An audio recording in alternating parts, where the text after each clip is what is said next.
us face to face with a benchmark in how well or how poorly we are doing based on our regulation. And what research can really showcase is the impact of this in the economy. And so the work that was done, this was done when I was still with the World Bank Group, where we showed that the Philippines, because of have high red tape, costs, some of these findings like starting business, paying taxes, it actually prevents people from setting up their businesses.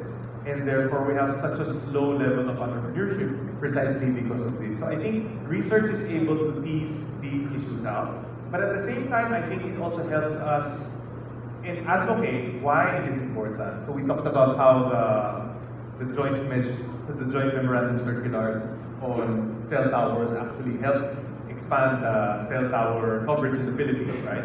The other thing that I think we were not able to demonstrate, and we don't have new data on, is really when LGUs digitize their tax payment, their business permitting requirements, we actually get an expansion of the number of people who register. Why? I'm sorry, Micah, none of us like to pay our real property taxes or business permits, right? But when you can do it from your own sofa at home, it eases the pain a little. Because the idea is that, especially when you go to other countries, we go to their customs offices, we go to their city halls, one thing you notice, there's nobody there. Unlike in many LGUs here, you have people lining up to get this permit, to register that. In many of these countries in the Be Ready report, only the people who have issues go.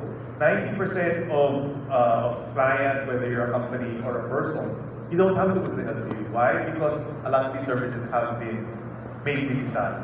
And I think that is really one of our tasks, is to advocate for this and to show that when Quezon City, when Parañaque, when Valenzuela do a lot of these pro-benefit reforms, they actually increase their tax collection.